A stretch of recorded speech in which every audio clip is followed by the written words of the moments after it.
Hello everybody, I am More2Me4Life, and I am here today with an apology. My channel has not been running properly for, I'd say probably about 2 weeks.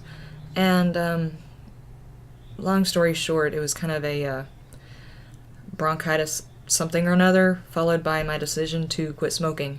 And apparently both of these combinations kind of equated to me coughing my lungs out and, well, generally just being miserable. But as I have decided that I'm going to stick with the no smoking attempt, the coughing is probably just going to progress until it finally clears. So, I am doing what I can, when I get a break between the hacking. This is actually my second recording, so I'm surprised I'm not hacking out a lung now. I do want to apologize for everybody who's been waiting on decent content from this channel. I have been trying to supplement by throwing in, old videos that I put up from before I got sick, live streams whenever I could grab a second, just as quick as I could. If I was having a good second, I said, let's jump on the live stream. No makeup or anything, I'll just turn the contrast up and will not worry about how my face looks. And try to throw up a live stream, which didn't go too well. And then I asked Tigress to fill in on some live streams and videos of hers to try and still put out content, but not exactly our best work, I'm afraid. So thank y'all for being patient with me. I am going to keep up with the no smoking and continuing to try to go that route, but I have not been sitting idly doing nothing, hacking out my lungs type of thing. I have actually been trying to be progressive and try to turn a new leaf in the YouTube channel. Like, I have actually sat down and if I can get there we go. And before anybody zooms in and sees, this is actually written on July 3rd. This is, it's a new organizer that I got, so I used an whole week to try and plan things out because I've already messed up one page trying to get everything situated. But I think I've got everything in, and I hope. I keep looking at it thinking I'm forgetting something, but I think I've got everything in. And I am going to try and release the new schedule out Wednesday. It's kind of a tentative schedule to start with because I'm not used to scheduling the videos, and I still don't have a complete update on when the physical therapy is supposed to start. For those of you who don't know about that, I injured my back at work, and just a whole shitball of stupid stuff lately. But apparently, according to our wonderful insurance plan that is just marvelous, it's going to be 2 weeks to 4 months before I get approval on the physical therapy part. I'm supposed to call next week to find out whether or not I have been approved yet. So as soon as I get that information, I can include that information in my scheduling. But the good news is the physical therapy is only supposed to last 2 weeks, 3 days a week. So even though it will impact it for like 2 weeks, it shouldn't impact it for longer. Sorry, I'm going to keep trying to clear everything because I'm not doing as well as I did during the first take of doing this. I will be putting this out, apparently, according to my schedule that I have actually just completed. Well, not just completed, I completed it a couple of days ago, but I keep going back to look at it because I keep forgetting or thinking I'm forgetting stuff. But vlogs or any updates or anything of that nature will be going up on Wednesday. So that particular video will be up on Wednesday with my tentative schedule. I have got Tigress's Overwatch and Arc stream. I've got Subnautica coming back, Fallout builds, Psycho Mistress builds. I have got the RimWorld. I even threw in the Resident Evil and the Evil Within live streams. I am going to try to keep to these schedules, and I hope that it is as close as possible to what I can actually do. I am kind of having a hard time with the not smoking thing. I have gone on Twitter and let everybody know what was going on, so if you haven't followed on Twitter, you may not have gotten the update to find out what's been going on. And the outpouring of support was very, very touching, and I thank you. It's not like I'm not getting support here, it's just when you're a smoker that's been trying to quit for a while, whenever you tell someone you're trying to quit smoking, they're like, okay. And when you have a spouse that smokes, trying to quit smoking on your own that way is something of a trial. And it's not that he doesn't want to quit smoking, it's just When you're together trying to quit smoking, it's like one of you are trying to wait for the other one to break so that both of you can break, and it's just a whole convoluted mess. So, since I started out with the whole lung issue and not being able to smoke anyway, I'm just going to go ahead and quit. So, yeah, it's all on me to do that part of it, and hopefully he will follow suit and it will get easier after he can quit as well. But either way, I'm going to quit. When I say quit, I want to be completely honest and upfront, because maybe it would also help other people to quit. I have noticed that anytime I have mentioned to anybody about quitting, or someone's talked to me about quitting, there's like this high level of anxiety that hits me. It's like the very thought of having to give up cigarettes would put me into a panic attack, and I'd immediately want a cigarette. So what I did was, for the first couple of days of quitting smoking, I allowed myself 2 cigarettes, one in the morning and one at night, because those are usually my hardest times. Well, I would say actually my hardest time is in the morning when I'm drinking coffee, because that's always been my go-to for a good morning. But I have gotten past those 2 days, and I allow myself 1 cigarette once a day.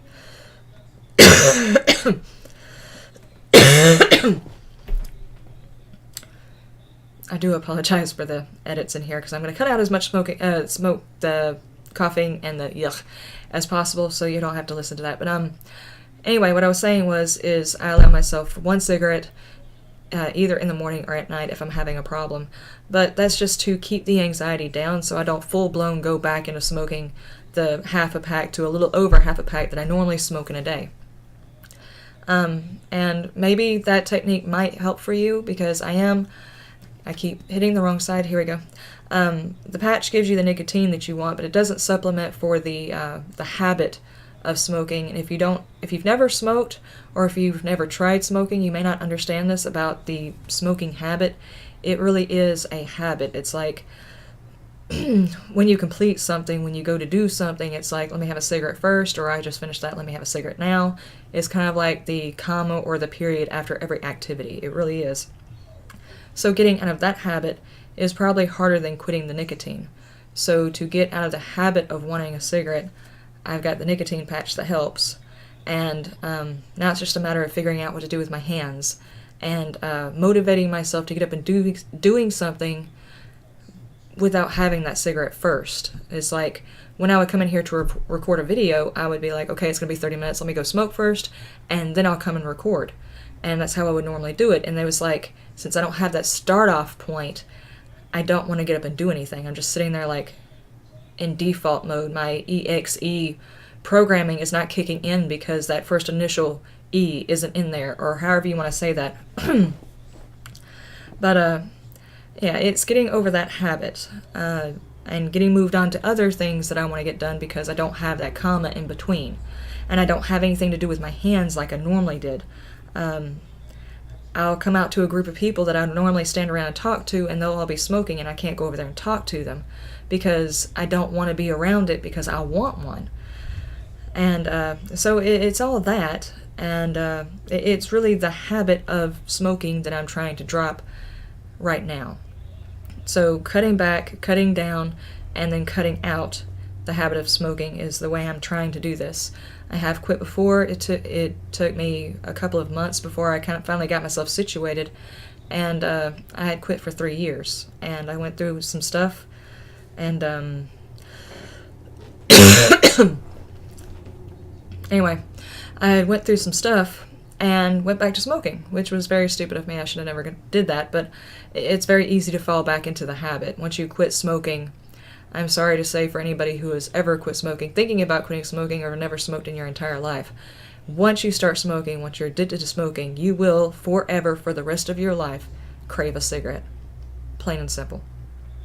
Even during that 3 years that I had quit, as much as I didn't want to start back, I still craved one. Whenever I saw someone else smoking, I still wanted one. It wasn't as strong as right after you quit, but it was always there. And that's the reason when people start talking about don't use drugs, don't use this, don't do that. Aside from caffeine, I think cigarettes are probably the most addictive thing, and it's not just the nicotine, it's the habit of it. You crave the habit.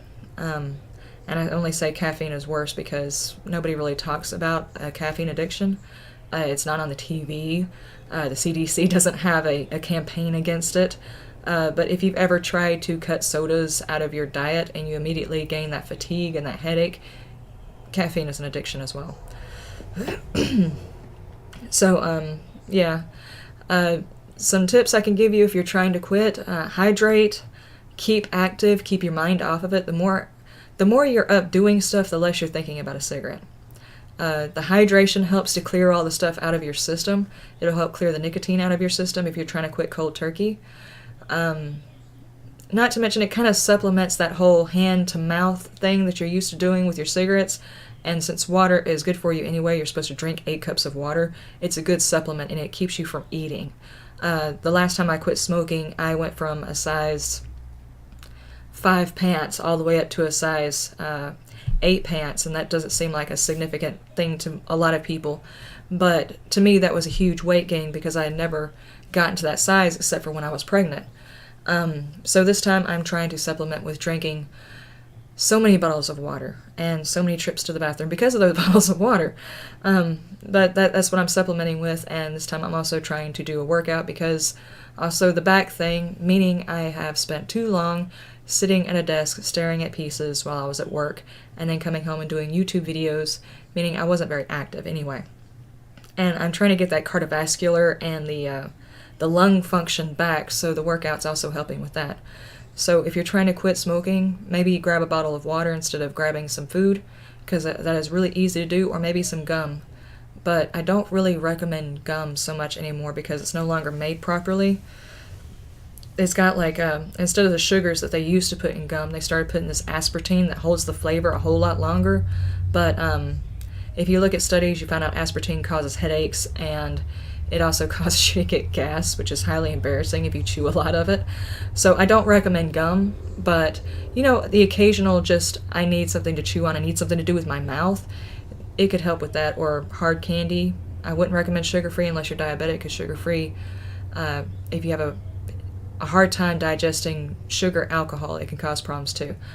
That's a whole lot of useless information or needless information I was not planning on sharing with y'all anyway. I've taken dietary classes, but I am in no way an expert at any of this, just done a whole lot of useless research. Well, not useless, just a whole lot of information bubbling up inside my head right now. Something else I wanted to hit on: if you have a family member or a loved one, a friend, whoever, if you hear of someone on social media or whatever saying they're trying to quit smoking, always throw in your support with them. I threw it up on Twitter because it was kind of I just got up one day and I was already coughing and I hadn't smoked a cigarette that day. I was like, you know what, I'm going to quit. And I had some nicotine patches left over from a while back when I worked 12-hour shifts and I couldn't smoke, and I just threw one of those on, and I did it again. I threw one of those on. I said, okay, time to quit. And I've been going since. And it was like I needed that reassurance just to be able to tell somebody that I was doing it. I mean, I told my husband, and he's like, okay, but he and I have both told each other so many times that we were going to quit. It's kind of like, oh, okay. So I just needed to reach out and tell somebody, just for the ability to have that accountability, I guess. If I tell somebody I'm going to quit smoking, it's different than if I just keep it to myself. I don't have to answer to anybody. Telling people, getting a support group, that helps, even if it's not even people that are really close to you. But you'll be surprised about how much people will support you on it. I was very shocked, and I am very, very grateful for the outreach of support from the people on Twitter when I said I was trying to quit smoking. It's not the easiest thing in the world, I'm telling you. I did find out that one of the people that I talked to on a semi-regular basis was actually quitting, and I didn't know that. So he's on, I think he said 5 months. So keep going with that, Loco. I am proud of all that. 5 months or 5 weeks. I think it was 5 weeks. I want to say 5 weeks because it didn't seem like that long that he had been trying to quit too. And 5 weeks is kind of, I think, the point where you're kind of getting to that point where you're not craving it as much. But like I said, you never stop craving. But 5 weeks means you are in it for the long haul, and I am proud of you. So keep up the good work. And I got off track again. That's another thing. Concentration is a little bit more difficult whenever you're trying to quit smoking because it's a depressant, which means It doesn't help you focus. If you're going through anxiety, it's supposed to be a calming effect, kind of like alcohol has a calming effect. And when you don't have that calming effect that you're usually going to, you have to find another way of handling it, which is another reason why I'm starting to do workouts and stuff more often, is to try and use up that little bit of extra energy in a productive manner. If you have someone who is close to you who is trying to quit, don't degrade any of their attempts at it. If they try to find a way to quit, something to distract themselves, say they're watching something you don't really care for as a way of mentally trying to keep their mind off of something, support them on that. If they're trying to find a way to distract themselves, maybe even get in on it. Like right now I'm trying to work out and I kind of drug my sister in along with it, and thankfully she's going along with it, so thank you, sis. If you have a spouse and they want to supplement working out, maybe try to get out there with them. Even if you're not really into it, you might surprise yourself and find out you are into it. Especially after you get started. It does really help with a lot of day-to-day stress anyway. So try to help them out with the distraction part of it, because it's part of the mentality part of it. Support them on their decisions to quit. Also try to keep the anxiety low, and I know that's difficult because during the first few days, the anxiety level in the person trying to quit is very, very high. They don't have that go-to support that they normally looked for whenever the anxiety hit. Whenever they got mad, whenever they got sad, they would go smoke. Whenever that was like an immediate go-to. They're going to need to find another one, and they're going to be agitated because they don't have one. So for the people who are trying to deal with that part of it, I first off want to say sorry, because it's probably not the easiest thing to deal with, and I know people are dealing with me right now. Which is the reason why for the exercise I can't very well put up much of a fight if I'm exhausted.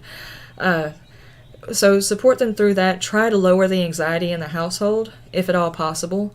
Make things as less stressful, if at all possible. If it needs to be, something needs to be worked out, and it does cause stress, try to work with them a little bit more and be a little bit more patient, because they really will be irrational at this particular point, especially during the first, I say, week to 2 weeks, because I think according to science it takes like 2 weeks to drop a habit itself. So during those times they're going to be a little antsy, so try to be patient. I'm trying to think of any other way that someone else can be supportive of it. Unless you've actually smoked and then quit, you really don't understand it. If you've never smoked in your entire life and someone around you is trying to quit, you may not understand what they're going through. In which case, there are so many vlogs out there, there's so many websites out there, there are so many things out there to help you as a resource on how to be there for that person. I urge you to be that supportive structure for your whoever they are, your spouse, your friend, your loved one, whoever. Be that supportive person. Don't say that's your problem and I can't believe you're addicted to cigarettes. It's such a nasty habit anyway. Be that support. They will need it. Because it is very, very easy. It is so easy just to slip back into the habit. For those of you who have never picked up a cigarette, don't pick up a cigarette. It is such a huge money dump to start with. Secondly, it's nasty. I mean, the smell of an ashtray that you can smell on people, like right now I'm trying to quit and I can smell cigarettes on my husband. And at this particular point, it's not the nasty smell that I'm having to deal with, it's the I can smell cigarettes on you and I want one. But after you get past that I want one phase, it goes to the you stink phase. So no, I do realize that cigarettes stink. There's also the huge amount of scientific evidence about what it can do to your body. And there was like this whole fad, and I think it's probably also a stage of life where everybody thinks it's cool. Younger stages, rebellious stages, they all think it's cool. It's not, and it's becoming less of a cool thing now because you can't smoke in public areas. You can't, for those of you who are young enough to still be having children coming up, it is actually, I don't know if it's in every state in America, but I know in the state of Georgia it's illegal to smoke with your kids in the car, which you really probably shouldn't be smoking with your kids in the car anyway. But it's actually a thing where you can get in trouble and have to pay a big fine if you smoke with your kids in the car, window down or not. No excuses. So it's getting to where it's more and more taboo to be a smoker. And I guess for good reason, because there are a lot of scientifically backed reasons why you shouldn't smoke. And I won't say it's because you're guaranteed to get cancer, because just about everything in every way that I can possibly think of that was okay when I was a kid is now going to cause you cancer. Like eating liver when I was a kid was supposed to be so good for you because of high iron and all that. Now it can cause you cancer because it filters all the nastiness out of a body. And I'm like, okay, duh. But that's like everything. Everything nowadays causes cancer. So you can't just go, it causes cancer, and say you can't smoke that. Let's go with something easier like, if you need to get up and run for any reason, I mean, even if it's just a spider across the room, which I've done, if it's a spider across the room and you run, you're going to be out of breath a whole lot faster than someone who doesn't smoke. Simple as that. You're going to cough more whenever you get a cold. That's a problem. It's going to take you longer to fight a cold. That's a problem. You're more prone to get colds. It's a problem. There's a lot of reasons not to smoke, and the main one being taking care of your body and taking care of the bodies of people who are around you, because the smoke obviously affects them too. Even if, if you have a baby and you smoke, the smoke gets into your clothes. So even if you go outside, you smoke your cigarettes, and you come back in, unless you actually change all of your clothes, well, after you take a shower, change all of your clothes, and then you hold the baby, that baby is still going to get some of that smoke. So, there's all of that scientific evidence, but you're going to have to find your own reasons on why you should never pick up a cigarette, and all I can say is just stick to it. And even if you are one of those people who socially smoke and don't think that you're addicted to it, understand that at some point in your life, if you ever go to a cigarette and think, I'm stressed out, let me just smoke, that's the first time you'll probably get addicted to it, because I was a teenage social smoker. I smoked for, I started when I was 14, smoking by the river with some friends, and then I don't think I actually got addicted until I went through my first divorce. I mean, that's when I can actually say I actually needed a cigarette. Before then, I could smoke for a whole weekend and then get rid of my cigarettes before I went home to my parents. Yes, that's really too young to be even thinking about that. But I would never think about them whenever I was at home. After my divorce and everything, and I went to cigarettes because I was stressed, after that, it was like that mental connection with the cigarettes, and I was immediately addicted. It was so hard to put them down, even back then. And I have quit a few times over the years. But, so don't tell yourself you're a social smoker, because eventually it will catch up with you when you least expect it. Don't even socially smoke, if at all possible. And I think I've pretty much gone around to everything I can possibly think of having to do with smoking, in the hopes that at some point in the future somebody might listen to this who is going through the same thing and maybe take comfort from this, or maybe a friend or a family member is going through the same thing and you can help them. I haven't actually done any websites to find out if there's really good sites for support, but I know you could probably Google it and find 5,000 of them. You could probably go on your Facebook and find family members who are willing to support you. Twitter, Tumblr, any number of places you could probably go to find support to help quit smoking. Not to mention the CDC has things all over the TV all the time. I know I used to skip through the ones that showed up on YouTube, the little commercials. There's always the tips about smoking, and it's always someone who's like had their stuff worked on and they're talking through the pipe, or any number of things. They've always got a phone number on there for people who are trying to quit smoking. But that is pretty much everything that I need to say. An apology for those who have been waiting on decent content. And I do apologize, because I have been seriously slacking on content. And yes, I have been working. As I said, I shared my notes. Not very detailed, because I will be putting out that video on my schedule that I have been like a year and a half into making my channel that I have not made a schedule for. I have finally made a schedule. I am becoming an adult. I'm adulting. And then just the little bits I have about trying to quit smoking and supporting those who are trying to quit smoking. And the only other thing I can say is, if you are a smoker and you're not ready to quit, there will eventually be a day where something will happen and you'll consider the idea of smoking.